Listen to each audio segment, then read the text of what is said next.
I am so surprised that you, a group of humanists, decided to attend 2 church services today. Well, you're looking confused. No, I know that Marlin's preaching on Christianity next, and I don't expect that you're going to stay for a double dose. What I mean is that you're here now, and I assume that you will also attend the Church of the Third Installment of Cosmos, a space-time odyssey, this evening as well, right? The follow-up of the Carl Sagan Cosmos series from the 80s does count for church in some circles. Now, if you haven't been religious in watching it thus far, let me summarize the 2 previous episodes for you. The series is outstanding. In the first episode, essentially, they zoomed outward. Far, far outward. They zoomed outward, proclaiming in a way that made humanity look extremely, extremely small, that we are made of stardust, and that our galaxy is simply one of billions in the universe. And then last week, if you happened to catch that one, they zoomed inward, showing a scale that made humanity look like a universe of its own, how our bodies are composed of billions of molecules, each functioning in essence like its own little galaxy. There's some really cool animation, and the concepts are pretty trippy in both directions. And of course, there's Neil deGrasse Tyson. So tonight's episode is going to focus on how mankind's intelligence created the scientific theory and can postulate and predict events on the cosmic scale, highlighting the work of Edmund Halley and Isaac Newton. And I would bet money that most members of this church will be watching it or will have recorded it to watch later in the week, no matter what service they attend. You see, everyone who attends All Souls has an appreciation for science and reason. Everyone who attends here is looking for a religion that, as Marlin likes to say, will not be an embarrassment to their sanity or an insult to their intelligence.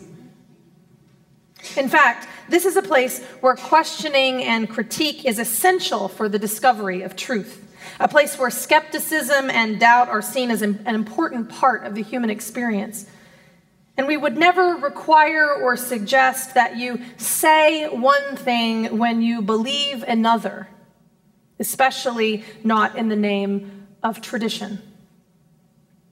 Now, Marlin likes to explain the history that feeds what we experience today at All Souls in this way. He says that there are 3 primary streams from which the river of All Souls is fed. First and foremost is the stream of Christianity. You can trace our Unitarian and Universalist roots historically all the way back to the heretics of Jesus in the 1st century. We're connected to those Christians who asked questions, those who chose a path outside of the orthodoxy. The second stream, according to Marlin, is the Enlightenment. The Enlightenment in Europe in the 17th and 18th centuries brought reason into the forefront of human knowledge and allowed Europe and much of Christianity to find a path out of the Dark Ages, a time when Christians were burning books and people and denying science. The world exploded with knowledge. It was no longer limited to the power of the church. And then his third stream is transcendentalism. Those poets of our past who encouraged our trust in intuition and human experience, who showed us that the revelation is not sealed, that awe and wonder is not limited to ancient religious texts, and God didn't merely show up one time in the course of human history. God could be found in the world today, in our lives, in our relationship to the world, in creativity, in beauty, in the direction of our attention. Now, it was these 2 primarily humanist streams, although leaning into the mystical, transcendentalism anyway, but transcendentalism and the Enlightenment, which shaped our trust in the human experience and our trust in reason as a free religious movement. It was these 2 human-centered streams of our history that forged a path for humanism in the United States, and it especially took root in the 1900s. In 1913, Unitarian minister Reverend Curtis W. Reese began preaching humanism in his church, along with many others. Now, Reese wrote, "Humanism aims to comprehend man in his total setting, to know him as a child of the cosmos, as the individual member of the human group, and as the parent of civilizations yet to be." Reese placed us, much like Carl Sagan, at the crossroads of significance and insignificance.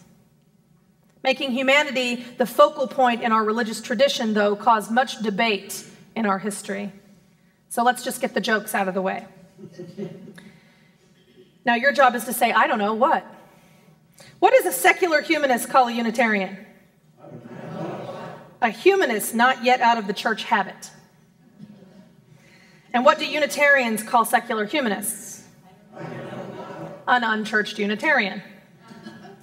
Now, according to Reverend Bill Schultz, Unitarians debated the merits of a strictly human-centered, scientifically minded, ethically focused religion and its impact on our identity for years. And I would argue that in some ways we're still in that debate in many of our churches in this country, asking the either-or question, neglecting one stream or the other of our religious history in order to quench our thirst for clarity, while living in the complexity of our multiple identity. Humanism is, in fact, a part of our history, and we impacted humanism in this country. Schultz continues, in 1933, a group of philosophers, Unitarian ministers, and other religious liberals issued a humanist manifesto to articulate a coherent statement of humanist principles, which has been revised twice since. Once in 1973, after the excesses of Nazism in World War II had made the first manifesto seem far too optimistic. A more elaborate, hard-headed, and realistic approach was crafted for version 2. But even with a more balanced take, there remained a claim in the second manifesto that war would become obsolete and poverty be eliminated. So in 2003, another humanist manifesto was created really in response to the first, simplifying it. It was signed by 21 Nobel laureates. The version is much shorter, and it covers 7 primary themes echoing its predecessors. The first, knowledge of the world is derived by observation, experimentation, and rational analysis. Second, humans are an integral part of nature, the result of evolutionary change, an unguided process. 3, ethical values are derived from human need and interest as tested by experience. 4, life's fulfillment emerges from individual participation in the service of humane ideals. 5, humans are social by nature and find meaning in relationships. 6, working to benefit society maximizes individual happiness. And lastly, respect for differing yet humane views in an open, democratic, environmentally sustainable society. So the question, do we in this church uphold these beliefs? Yes.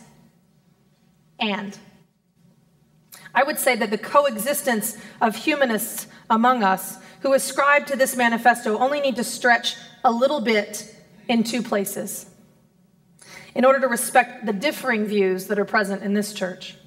The claim that, number 1, knowledge of the world is derived by observation, experimentation, and rational analysis includes the transcendental experience of the human experience. You don't have to believe in the transcendental experience, but there has to be room within these walls for a multiplicity of reference points with regard to observation. We do not choose to worship humanity. We do not choose to worship the mind or reason, even in the place of God. Instead, these are tools that can lead to a variety of outcomes. Reason is not infallible, and yet in these walls is given an important weight in the measure of all things human, even our religious experience. The other place where we might do a little stretching is number 2. Humans are an integral part of nature, the result of evolutionary change, an unguided process. This is, in fact, one of the places that makes our community diverse. But when our actions are reasonable, our values tested, our participation of service of humane ideals expected, we are working to benefit society. My question is, what difference does it make if I believe that the facts of my life offer enough evidence to suggest an order that I might call God, and that the facts of your life do not? Everyone who agrees with the mission and the vision of this church and who wants to be part of this community ought to be able to do so. We want them to feel welcomed, inspired by our classes, our outreach, and our services. If you're unfamiliar with our vision, it's actually printed on the cover of the order of service this morning, and I dare say even serves as a bit of a humanist manifesto of this church, grounded in similar themes. It was created by the congregation in 2010. You see, we care much more about how someone acts than what someone believes or doesn't believe. We speak multiple theological languages here, grounded in our history. Humanism has been and continues to be a major influence of this church and our movement. Our religious humanists help to ensure that doctrine is never allowed to subvert the higher purpose of meeting human needs in the here and the now. But All Souls is a place that makes room for people to come together in human need. It's a place where we mark the important moments of our lives in ways that have real meaning. When twins are born, when 2 people fall in love, when a person is ill or comes to die. I am never prouder of our capacity to hold the breadth and the depth of the human experience than in the moments of our ritual. But at each of these markers of human life, we choose to fill the moment not merely with rituals or religious words, simply for the rote sake of tradition. We honor these moments in people's lives with significance that resonates with what seems real and what seems true. Now, many people find their inspiration for living outside of religious scripture. Their values are made from the hummus of the natural world, from science and philosophy, history and poetry, literature and the arts, in the meaning that they, or maybe even you, have made of your life's experience, and in relationship, and in community. One of the places where I feel we best honor our humanist roots is actually in our memorial services. In our tradition, when you die, it is the minister's job to collect stories that, in a sense, bring you back to life one last time. No single story can completely describe who you are. And so what we are seeking when we do memorial services is the eternal in the subjective. Fragments of your life that also suggest the whole of who you were. And so your family, your friends, your colleagues, and caregivers bring me the artifacts of your life. And sitting together in a house of worship or in someone's home, the minister asks questions to try and shape the conversation. We sift through the details of you, your life, in order to discover how and what you loved. We don't focus on the why of your death. We gather to discuss the how your life was lived. You see, death is a part of life. It is a mystery, and it is certainly the ending of your physical life among those whom you love and who love you. It is also the beginning of a new story, the meaning of these other lives without you in it. But it is your life, your death, and the question of what happens next that unites this community, albeit for a short time. And so from memory and documents, through dates and stories, through what is said and unsaid, we sculpt a version of you to hold up as both an effigy and a mirror.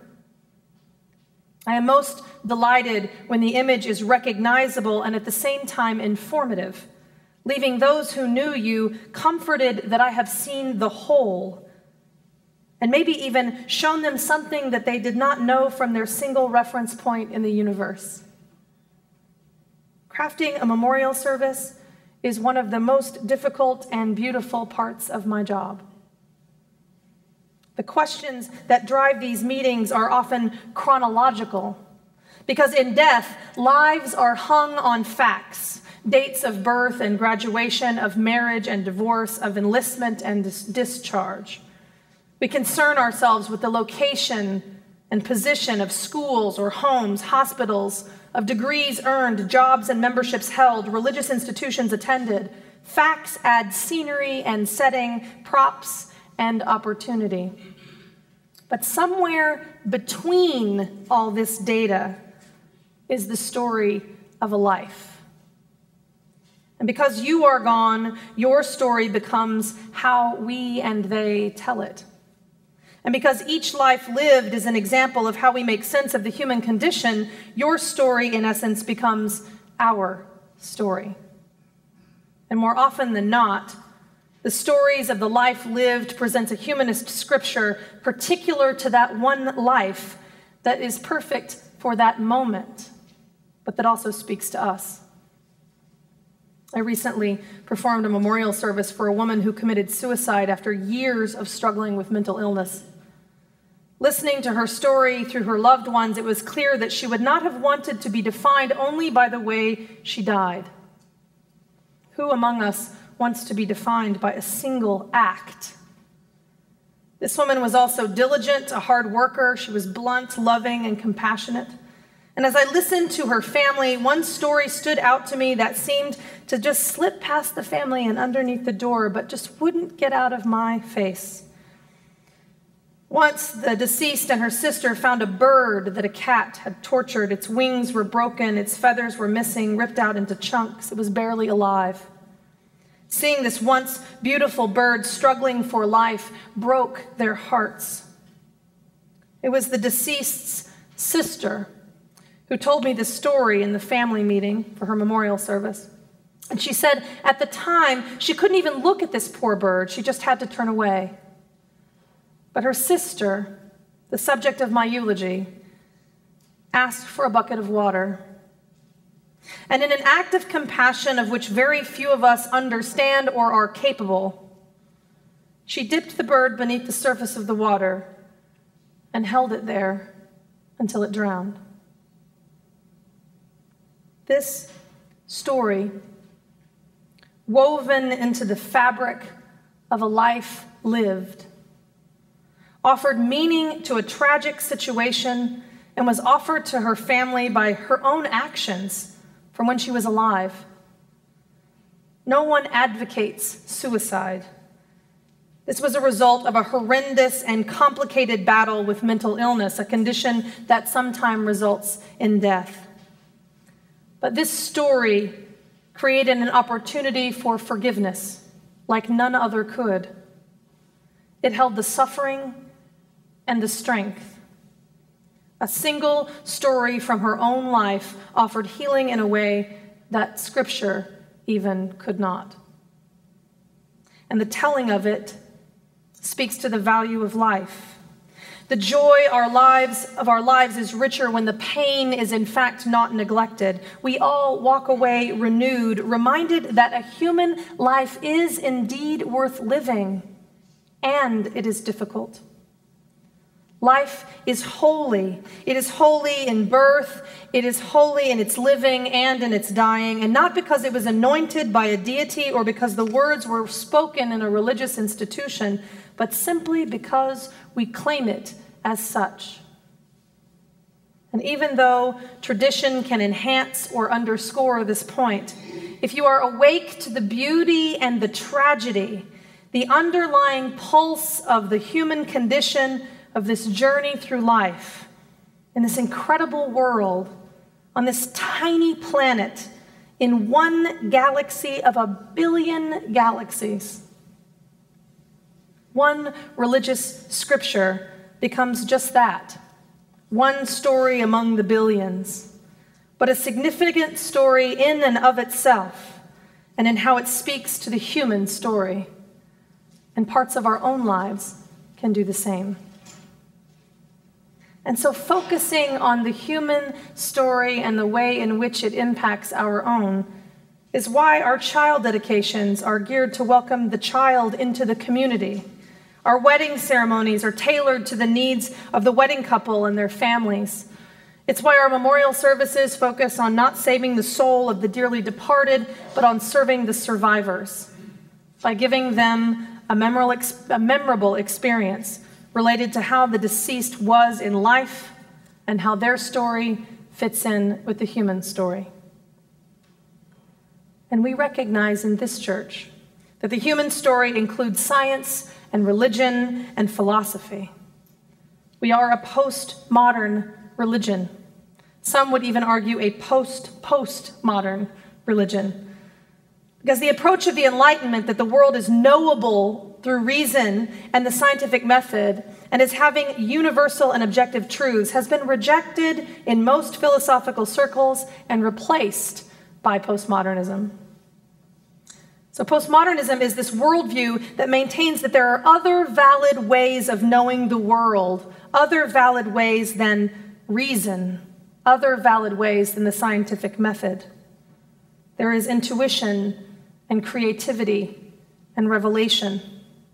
And so we must also be aware of our own prejudices, no matter what our view: humanist, agnostic, atheist, theist, or Christian. Fred Edwards writes, "Only a humanist can suggest that even if there be a God, it is okay to disagree with him or her or it. In Plato's Euthyphro, Socrates shows that God is not necessarily the source of good or even good himself. Socrates asks if something is good because God ordains it, or if God ordains it because it is already good. Yet since the time of the ancient Greeks, no mainstream religion has permitted such questioning of God's will or made a hero out of a disobedient character. But it is humanists who claim this tradition. After all, much of human progress has been in defiance of religion or of the apparent natural order. When we deflect lightning or evacuate a town before a tornado strikes, we lessen the effects of so-called acts of God. When we land on the moon, we defy the Earth's gravitational pull. When we seek a solution to the AIDS crisis, we, as the late Reverend Jerry Falwell argued, thwart God's punishment of homosexuals. Politically, the defiance of religious and secular authority has led to democracy, human rights, and the protection of the environment. Humanists make no apologies for this. Humanists twist no biblical doctrine to justify such actions. They recognize the Promethean defiance of their response and take pride in it, for this is part of the tradition." Now, I agree with Edwards, except on one point. Only a humanist. It's not only a humanist who celebrates the championships of humanism.